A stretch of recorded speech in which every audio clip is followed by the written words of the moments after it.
listen. Never in my life associated the word boring with baseball. We know what's up. Me? Yeah. Famous? Yeah. And I'm like giddy over there smiling like, we're about to win this shit. Did everyone give you crap? Give me a good host story. I'm not picking it up. We both love the game. We talk about it every day. Getting on baseball. Having some popcorn, you're fooling around your phone. I'd have to wait in line for 3 hours. Hang on, because it's about to be a wild ride.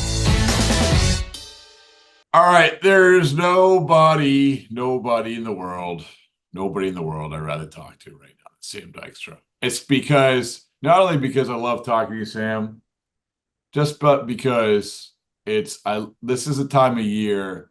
I always remember this time of year going back to when the rosters were at 40 people or whatever it was. And it was such a cluster, man. It was such a cluster. We had, by the way, first of all, how are you? Good? All right. I'm good, Rob. Yeah, thank you for having me. All right. See, there's nobody I'd rather have on because they just sit there and listen to me rant about changing the rules. But we had on Brian Abraham, the farm director, who used to be the bullpen catcher for the Red Sox. And he's like, oh, man, I used to hate that because I had to sit on the grass in the bullpen. There's no room for anybody, right? So, but now you can only call up two guys. And I don't know, Sam, for you, how do you feel about it in sense of, because it used to be also, here comes guys that we haven't seen that might not be that ready, but oh my goodness, we're so excited to see them in Major League uniforms. And now it's just sort of like, yeah, we're going to get this sort of effectual right-handed hitter who can play every third day, who's already been up with us 10 times. How do you feel about this? Yeah, going back to those days when it was completely open to anybody on the 40-man, I used to think of it as a parade, right? Because they didn't have the 3-batter minimum back then either. So you would just be bringing up relievers left and right of hey, you get one out against a righty, you get one out against a lefty. And games just felt like a slog in September. So September games were not a great fan experience to begin with. Now that's a little bit more limited. But I hear what you're saying in terms of there only being 2 more guys you can call up. It goes from a 26-man roster to a 28. And some teams treat that differently. Sometimes it's just here's another bench guy we can use. We're a little light on right-handed bats. Let's bring up a righty. But for me, I think the big change was the PPI, the prospect promotion incentive, because you saw that 2 years ago. Gunnar Henderson, Corbin Carroll coming up late in the season because rosters had expanded. They got real playing time, but they retained their rookie eligibility going into following season. They end up getting Rookie of the Year. Their teams get draft picks this year. That's how I think some teams are starting to utilize this. You look at Washington with Dylan Cruz. Dylan Cruz isn't going to graduate from prospect status, but they're able to bring him up now, use a little bit of that little extra roster space, get him playing time. And I think that's what I'm seeing, which is more exciting. So we're eliminating that slog, those just long games of 5 pitchers coming in the 7th inning, and we're allowing space for actual prospects to get called up instead of having that debate the classic version being Chris Bryant years and years and years ago of having that carry into spring training. That's a debate we might be having with Dylan Cruz going to next spring if the PPI didn't exist. That's a great point. And once again, a much better point than I made just in terms of I want to see a bunch of guys who I haven't seen before. So it's, but that's, that was sort of the lure. That was sort of the attraction of a guy that would get called up. And, like I said, he would be among, 5 lefty specialists, and you would have 5 lefty specialists. And then you would have the young guy who would never have a chance at maybe playing at all, but hey, he gets to be around the major leaguers. And then you have the other guys. So yeah, again, changing times, but I like the fact that, to your point, because of what you're talking about, now we're seeing some of these guys. These are guys we're going to talk about. Now we're seeing some of these guys and they're actually playing there isn't any really hiding them. Right. Right. Yeah. It's, I think going back to your point of you would have somebody who hasn't seen the majors yet. It wouldn't be the upper echelon guys because you'd be worried about burning their service time early on and starting their contract clock. Now, the fact that there is an incentive involved in there, you can actually get them playing time. You can call them up. You can start their clock just knowing that it's not going to run out by next opening day, I think is huge. But yeah, I mean, it's so much better when these guys are called up and not wasted on the bench. Especially the top upper echelon guys, and the fact that teams that are not competitive now have something to actually play for, like the Nationals, like the Reds, like the Angels, who have called up top pitching prospects in the last week. That just makes it all the more exciting towards the last few weeks of the year. All right, so we're going to get to the guys who you're most intrigued by who were called up. I want to start with a guy who everyone was most intrigued by not being called up. Can you guess his name? Is it JD? Yes. Would those be yes, his initials? It would do. Mason Dominguez. Yes. Yeah. So just take me through that. Take me through, because it was legit anger. I mean, the anger comes from exactly what I'm talking about. We like new and shiny things. Like especially it was like, oh, here we go. This is going to be the bolt of lightning that this team needs, the perfect fit and everything else, and then the sad trombone that you're not going to get him. Jason Dominguez did not go up with the Yankees. Talk about your perspective of that. Yeah, I mean, it's been really fascinating to follow that. And you talk about him being a new shiny thing. I think he almost has prospect fatigue, but not in a bad way. Normally we talk about prospect fatigue of like, oh, this guy just needs to be over, like just get it over with. With this, I think Yankees fans have been hearing about this guy since before he signed. He was getting comps to Mickey Mantle, Bo Jackson. I mean, like the great center fielders of baseball history, Mike Trout, even like as a switch hitting Mike Trout. And it's been years that it's because he was so young and he lost, a year to the pandemic year. So he was kind of kept behind closed doors for so long. And now he's on the doorstep. He got some major league experience last year. You look at what the Yankees need. They need a left fielder. Alex Verdugo not working out. I live here in New York. I hear the complaints about Alex Verdugo on a daily basis. You have an outfielder who is a top prospect who you've been hearing about for a while, and he's got speed. He's got power. Like there's some interesting pieces there. The thing about Dominguez is like you look at the numbers in the International League, they've been really good, but the International League and AAA as a whole has been really hitter friendly for the last couple of years because of the automated strike zone, the differences with the ball from AA to AAA. Pitchers are struggling to command it a little better. And I think he's taking advantage of that, but he's chasing a little bit more. His exit velocities haven't been quite as great so far. And I don't think the Yankees want to bring him up at a time where he's kind of on the downward trend. I think they want him playing every day. So if he comes up and goes 0 for 12 with 8 strikeouts, and then they're having to choose between him and Verdugo, and now you've got your young player losing confidence, that's not where they want to be. And the other thing, and I will give credit to Baseball America and Matt Eddy for pointing this out, we talked about the PPI before. That doesn't exist for Jason Dominguez. Like, it's not a situation where they call him up now. He's not going to graduate going into next year. They can have him on the opening day roster. If he wins Rookie of the Year, they'll get a pick. He's ineligible for that because he started the year on the Major League injured list. So he has more than 60 days of MLB service time. Rookie eligibility requirements take out IL time. PPI does not. So Dominguez not in that discussion. So it's not a situation where like, oh, just call him up. You'll still get the draft pick. Draft pick's out of their hands. So now they're just looking at the player specifically, and they want to I think they want to bring him up at the right time for Jason Dominguez, not necessarily just because they have a hole in left field. Yeah, and that's the tricky part about this, right? I mean, it's you want the guy to develop. It's the development versus immediately helping somebody. And I'm going to go back to like this is what is it now? 8 years ago, when the Red Sox brought up Yoan Moncada, and the need, and I think he went straight from AA too, Sam. Like he went straight from AA, and hey, listen, we get this hole at third base. It's not working out with Travis Shaw, and he's really, really something. We're in a pennant race. We got to do something. We need this bull. This guy's been tearing up AA. Let's go. And they called him up, and so obviously the fear of anything like that is hurting the development of the player. But they felt like this was also going to be the jolt that they needed, and it really backfired. I mean, I don't know if it hurt his development, Moncada, but it backfired because even as a pinch runner, he was terrible after stealing 50 bases. I mean, he was getting picked off all over the place, and so anyway, that's sort of what we're talking about, right? I mean, with Dominguez, is he's such a huge part of the deal going forward, especially Verdugo. They know Verdugo is going to be a free agent, but you also don't want him to like be scarred by this in the middle of a pennant race.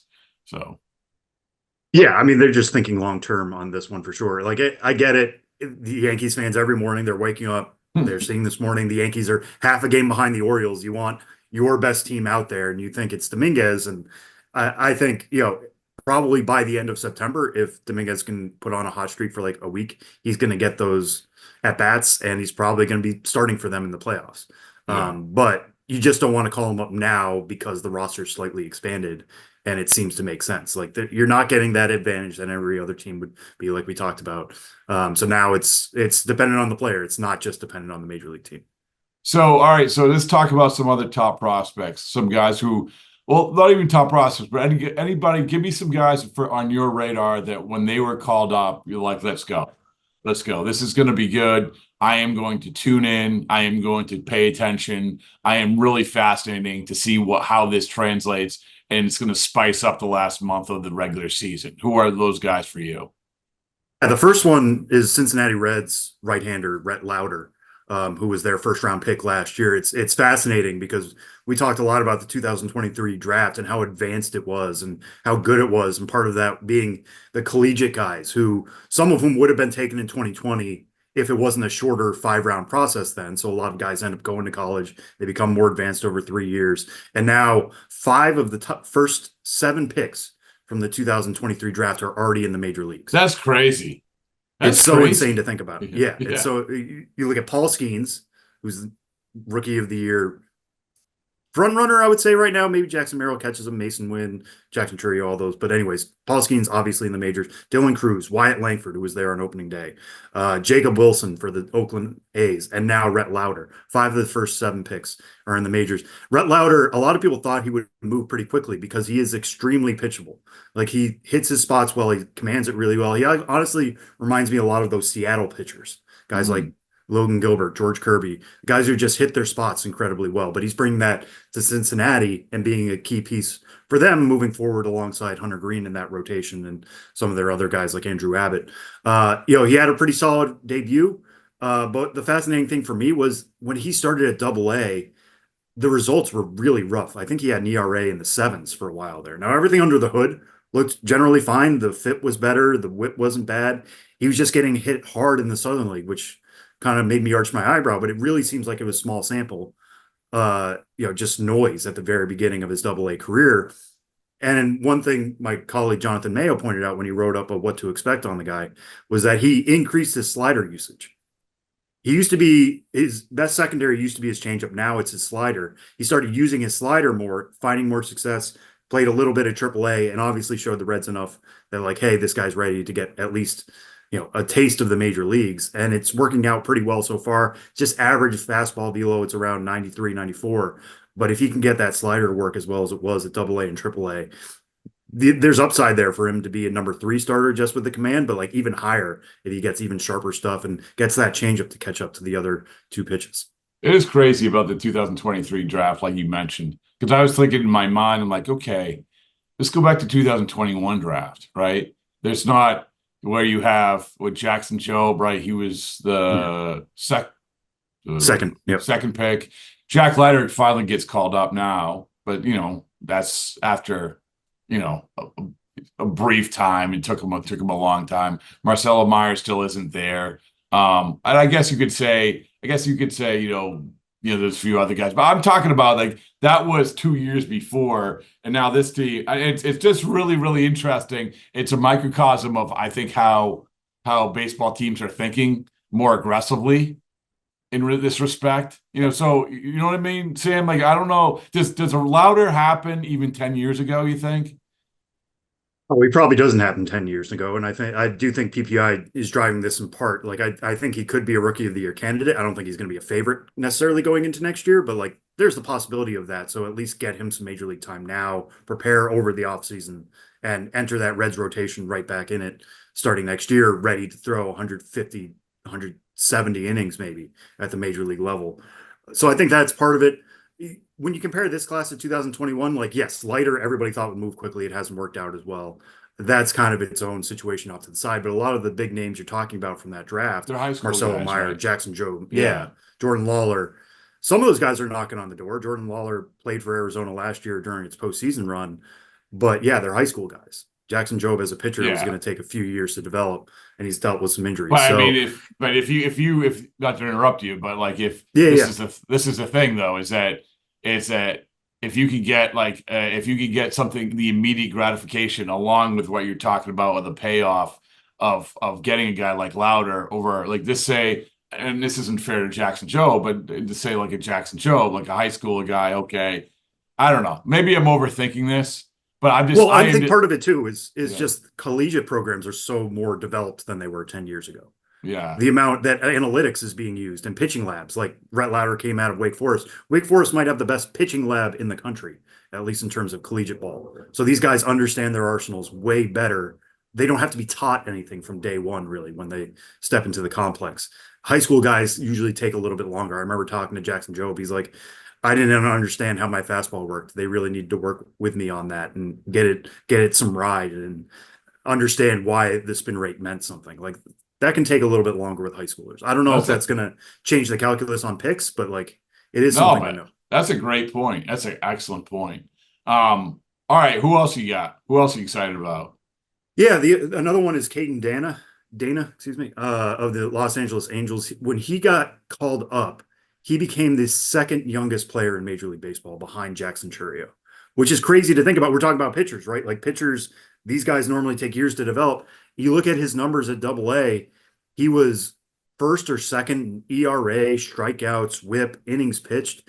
The Angels really rode him. They got aggressive with him. They don't really like sending their pitchers to high A for whatever reason. They love sending their best prospects to Double-A pretty quickly, but he answered the bell. And one thing that's fascinating for me with him is the amount of times he was pitching into the 7th and 8th inning. He's really been like a throwback type pitcher at 20 years old. So they already have basically doubled his innings total from 2023. He was up over 120 innings. And now they're calling him up to the majors and having him debut and using him like a regular starter. I don't know how long this is going to last. But even Ron Washington said, we're bringing him up to give us innings and show us something. And I hope they don't ride him too hard to the point where he breaks, because I think now is the time where you usually get a little careful with your young pitchers. But, you know, he's got fastball, slider, changeup too. I know some evaluators seem to like his changeup more. He really spams the heck out of his slider. The fastball doesn't have incredible ride. It's more of a sinking pitch. But play that off of the slider, he can get some swing and miss. And he just hits his spots. Same thing with Rhett Lauder. It's a little bit less command, but he is younger than Lauder for sure. And he just allows himself to pitch deep into games. And he's kind of, like I said, a throwback pitcher in that way. I'm fascinated to see what he can become. He doesn't have a huge ceiling, but if he can be that workhorse type for the Angels, I mean, that's how championship rotations are built. Is it me or the Angels the most aggressive team when it comes to stuff like this? Like this 100%. Yeah, I mean, it's the Zach Nettos of the world. Obviously not a pitcher, but you're like, oh well, they called up that guy. I mean, they in the last couple of years, and you would know this better than me, but it sure seems like these guys are the fastest promoters in all of Major League Baseball, right? Yeah, I mean, it's become a running joke of who is going to be the fastest player to make the majors from a particular draft class. It's whoever the Angels draft in the first round. Like, it doesn't matter. Last year was Nolan Shanuel. Talked about Zach Neto. I mean, they love bringing these guys up quick. And I think part of that is the calculus of like, hey, these guys are going to be in their primes. Let's use their primes in the majors. If you think they're going to develop at the same rate, like, yes, they might struggle at the outset, but if we can have them at 24 with major league experience instead of calling them up at 24 with no major league experience, and then like getting them to be at a certain place at 24 instead of 26 might be some advantage. But I don't know. It seems to be something they've been working on. Now it's starting to work out for Neto. I think there's still a few years beyond Nolan Shanuel, but like Christian Moore, I really liked out of Tennessee, you know, that championship program. He was maybe their best offensive contributor. So he's ready to hit the ground running. He was doing really well at Double-A for a while, starting to struggle. So maybe that call doesn't come, but don't be surprised if like with 2 weeks left in the year, they shove a guy who was playing in Omaha a few months ago up to Anaheim. Yeah, there was some buzz that he actually might have already been called up a week or so ago, but because I mean, no one was more on fire than him, but this is good for you have to go through some rough patches, and so that's actually, I think, good. I mean, it's just again using the sort of the Mancada example, because I always use the Mancada example. Who doesn't use the Mancada example? It's called the Mancada example for a reason. All right, who else you got? Anybody? Yeah, I mean, one that I think is just fascinating for people to follow is Darren Baker with the Washington Nationals. Everybody knows his story. I mean, you think Darren Baker, the second name you think of is going to be JT Snow. JT Snow saving him from getting cleaned out as a small bat boy with San Francisco Giants during the postseason. But he's such a fascinating guy. I moved him out of the Nationals top 30. I do the Nationals top 30 for Pipeline. And just because he doesn't have a lot of impact at the plate. I don't think he hit a homer so far this year at AAA Rochester. He's never going to threaten double-digit homers. But he has a really good knack for putting the bat on the ball. I think that's something that could get him into a utility role. He's pretty quick. He can play a decent second base. Probably shouldn't be playing more than that. He's probably going to be a utility type, somebody you bring off the bench for speed and a glove, and occasionally if you need a ball in play, put him in and just, try to score the runner from third. But I think he's somebody that everybody's going to pay attention to because of his last name, because his dad is Dusty Baker, because he's been around the game forever. He knows certain situations really well. There's not much you have to teach him about the game of baseball. And the Nats are trying to build something, right? We haven't really talked about Dylan Cruz because he isn't a September call-up. They called him up before that. But they have so many pieces in place now between Dylan Cruz and James Wood and C.J. Abrams, Mackenzie Gore. They brought up Darren Baker. They brought up Zach Brixey, who they think can be a really good reliever for them down the line. He's still coming off Tommy John surgery, but has a wicked fastball and curveball. This is going to be a huge offseason for the Nats, and I think a lot of this is sorting out who are guys we can trust and can stick around as part of this project, and what holes do we really need to fill. I think Darren Baker's probably going to be no better than a bench bat, but maybe he's that key bench bat that gets an at bat in the NLCS 2 years down the line, right? With a guy on third in a 3-3 game in the ninth and drives in a run and gets his own postseason moment. So that's just going to be a fun one to follow.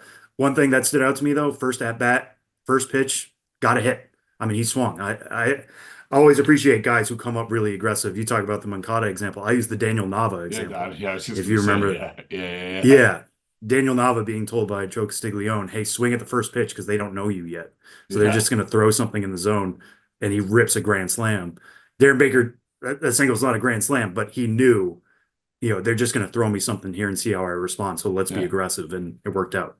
That speaks to his baseball IQ. The biggest difference in that is that, and you're absolutely right. I mean, it's everybody should swing at the first pitch. The difference in that is that Daniel Nava, they have 50 times more information on these guys than Daniel Nava. Daniel Nava was like, who? That, yeah. How do you spell your name? What? What's going on? Why? Who are you? But so are you buying what the Nationals are selling? That's because you have the image of, and I love it. I mean, the image of what the Nationals are right now are one of the things to go back to we kind of like about September baseball is that we get to see the what might be, and the Wood and Cruz and these guys and C.J. Abrams. I mean, obviously he's been up, but this idea of what the Nationals are building, and now you sort of get the last building blocks of it. Are you buying what they're selling in terms of actually being viable contenders for next year? I think it's all going to come down to this offseason. That's where they need to put their money where their mouth is. The comp I've been using is the 2022 Orioles. I think that's this version of the Nationals right now. You look at those 22 Orioles, they brought up Adley Rutschman earlier in the year. That's their James Wood. They brought up Gunnar Henderson late in the year, made him still rookie eligible. That's your Dylan Cruz. So they put in the cornerstones, and it's how do you fill that out? Now, the Orioles had a deeper farm system at the time, but they started to trade those guys away. We saw it this offseason, going and getting Corbin Burns. They were aggressive at the trade deadline. Some of those moves haven't really worked out yet, but still, they were willing to trade away prospect capital to improve the major league team. Are the Nationals going to be in position to do that, or are they going to be willing to spend money? I mean, the Orioles haven't really gotten out and got a big name free agent. Corbin Burns was a trade acquisition. Are they going to splash the cash? And I'll say it, Juan Soto. Juan Soto is sitting there. Like he clearly liked playing in Washington. He didn't leave on it. He didn't ask for a trade, at least publicly. They already, hey, listen, I mean, I know it's 400 million, but what's another 100 million? What's another 150 million? They've already shown they're willing to go. If you're willing to go to those lengths, you have the money and you have the desire, right? Let's go. Right. Yeah. I don't think it's going to come down to Juan Soto's desire to sign with him. I think it's going to come down completely to ownership and how much money are you willing to put on it, because Juan Soto turned down that deal because he wanted a generational free agent contract. And bless him, he's put himself in a position to get just that. But, I think he would say yes to that. And can you imagine an outfield of Wood, Cruz, and Soto? I almost feel bad for Jacob Young. Jacob Young could win a Gold Glove in the National League this year, and he's going to be put off to the side as a fourth outfielder. It's going to come down to what they do this offseason. I'm not going to say right now they are NL East contenders next year because I don't know what other moves they're going to make. But Patrick Corbin's coming off the books. All of these guys that we're talking about are on cheap rookie, initial contracts. They're not going to get expensive for years to come. Now is the time to strike. So now, Mike Rizzo is just licking his chops, getting excited about what he can do this offseason with so much money to spend. Love it. All right. Before I ask you we'll go looking forward a year from now, who we can anticipate, I want to make sure there's nobody else on the top of your mind who you're like, hey, this is going to be a really fun September with this guy. If not, that's okay. We can. The other one I'll just throw out there is Kyle Manzardo with the Guardians. Yeah. He was somebody who was acquired in a 1-for-1 trade from the Rays a few years ago. I'm not going to say the Rays are like regretting that trade in any way. That was a fascinating one at the time because they have first base prospects coming up and it was going to be a log jam in itself. But you see him come up so far. He's been playing DH for Cleveland. They're trying to hold off the Twins and the Royals. The Royals are having a tough time of it right now. And bringing up another key piece in Manzardo, somebody who can play every day. It's probably going to be between him and Josh Naylor at first base, but it seems like Manzardo's getting the DH role. Guy can hit for average, guy can hit for power. I mean, that's all you're really looking for out of a DH. And he can play that classic role for Cleveland down the stretch. So they seem to be in a comfortable position right now. You never know, that could change in a week. But if they make the postseason as we expect, I think Kyle Manzardo is going to get important at bats for them. Yeah, at the time when they made that trade, it was like, oh, you're trading. What are you doing? You're in it. You're trading a pitcher, But this is the payoff. All right. A year from now, probably I would imagine, probably if you're looking at who are going to be the guys that we're going to be excited about, or who are potentially being called up or on the verge of being called up, you're probably looking at a lot of guys from this draft, right? I mean, it's from 2024 draft because that's what we're doing for the 2023 draft. But is there anybody who jumps out for you? Yeah, I mean, I think Charlie Condon is going to be one of those guys if he doesn't get called up earlier. I mean, I think the big question mark for me with Condon is just where does he end up defensively?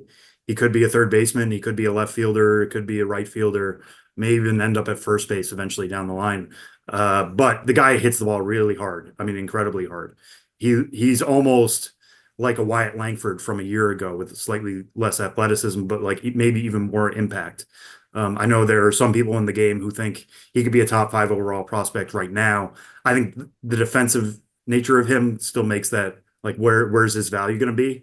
And he's playing in a Rockies team. Like I don't think they're going to be particularly competitive next year, but I could totally see him coming up late in the year as let's get you some major league experience and put you into a prominent spot going into 2026. If he's not up earlier, I mean, I could totally see him killing Hartford, going to the Albuquerque in the Pacific Coast League, and maybe threatening 40 homers in the minor leagues or getting called up before then. So Charlie Condon's definitely one to watch for me. Walker Jenkins with the Twins, it might seem aggressive to think that he could be up in the majors this time next year. But I think this year he had a little bit of an injury. I think it was a hamstring earlier on in the year that slowed him down. But they've been pushing him pretty aggressively. He's at high A now, even with that missed time at single A. The guy shows a really strong approach at the plate, shows good power. That's what gives him a slight leg up over Max Clark for me, another 2023 pick. But all the pieces are there for him to potentially be a center fielder for Minnesota. If Byron Buxton is still there, they don't need that out of him. They can slide him to left field. He could play a really strong left field. His nickname, going back to his experience with Team USA, has been Captain America. That's something that Michael Kadire called him, who obviously has Twins connections. I want to say this, there's going to be a controversy because I remember Tamar Johnson saying that Mikey Romero was Mikey with Captain America. We can only have so many Captain Americas. Yeah, national development team has its own Captain America. Maybe that's like a shield they should actually pass down. That's a tradition. I like that. I like that. Yeah. But yeah. Yeah, so I'll throw him in there, and then we were just talking about Cleveland, Travis Pizzana. Obviously, it hasn't been such a great first experience so far in high A, but I think you kind of throw that out the window. It's been a long spring for him, a lot going on there. Still really like the approach, still really like the hitting ability, and Cleveland seems to be in it year in and year out. I mean, and given what his bat could be, I wouldn't be surprised if he could help them by the first half, but there just might not be that opening for him because they love their middle infield prospects. They're going to have tons of guys to turn to. But if they're in another fight down the stretch with Minnesota, with Kansas City, maybe with Detroit, who could catch on next year, it would be tough for me to see them leave Travis Pizzana behind in Columbus. I fully expect them to at least be a AAA by this time next year. This is unfair, and if you don't have an answer, because I didn't prep you for this, but you look at the guys who were drafted in 2024, and because you mentioned Bazzana, you mentioned Condon, you mentioned Moore, some of these other guys. Of the guys in there, this first month and a half, anybody jump out for you? Ooh, that's a good one. Let's see who's really jumped out so far. I mean, not anybody really. I mean, like Hagen Smith with the White Sox has handled his business pretty well at high A so far. But that's not unexpected. I mean, you go from the SEC to pitching only a handful of innings in high A. You kind of expect him to hit the ground running like he has. Christian Moore has been the guy we've been talking about left and right for obvious reasons because of the way they aggressively pushed him to Double A, but then his power was playing every day. Cam Smith with the Chicago Cubs. Cam Smith, yeah. I think he had a streak. It was at 6 games that he hit a home run. That was at Single A. So him going from Single A to now High A, the streak has ended. But I think now he gets to play for one of the great minor league managerial candidates of all time, friend of the program, Nick Lovello. So, of course, yeah, South Bend. So I think at South Bend will be a little bit more of a test for him, but he's somebody who, we're going to do probably one more top 100 refresh before the end of the year. And I think Cam Smith will probably crack that list. Okay. So that's how I'll end it. I want you to tell me at MLB Pipeline what you guys have coming up. I lose track of the rhythms of the season. All I know is that you guys are excellent from January 1st to December 31st. Awesome stuff in so many ways. But what do you got coming up? What's sort of now the rhythm of your season of MLB Pipeline season? Yeah, so for us right now, I mean, this is the final week of High A and Single A baseball, which it used to end before this. Labor Day weekend used to be the last weekend of the minor league season, but now things have extended out. So High A, Single A, one more week of that. Double A ends after next week, Triple A after that. And then we're pivoting towards the Arizona Fall League. I mean, the Arizona Fall League is like another regular season for me. It's 6 weeks of ball down in the desert where a lot of top prospects go, some of whom miss time, some of whom are just, hey, we really like you. We want you getting more experience against top level prospects. I'm going to be down there for 2 weeks. It's still up in the air exactly when I'll be there. It's looking like the last 2 weeks of the season. But I love it. It's so much access. I don't know if you've ever been, Rob, but like it's so easy to get guys. They're all showing off against each other. It's great tests for everybody. The sample size isn't too small being 6 weeks. So you don't just chuck it out the window necessarily. But yeah, that's the next big thing for me. Besides everything that's happening in MLB baseball, with the playoff races and all that. And we'll see what other call-ups happen between now and the end of the year. But the AFL is the big thing on the horizon. Well, one of the great things is when the GM meetings are like last year, they're in Phoenix, you just go on over. I mean, I went on over we actually had Christopher Troy, who served as our AFL correspondent to give us sort of life in the Arizona Fall League. And because the GM meetings were there, I was able to go over to his apartment and see him in person, and you get the what's what. But I've been to AFL games, but only because the GM meetings are there. Now, unfortunately, for some reason, they are in San Antonio. And other than, the Alamo, there's nothing to do there. Anyway, I don't want to rail on. I want to end on a positive note. Sam, thank you, man. I really, really appreciate it. Yeah, thanks, Rob.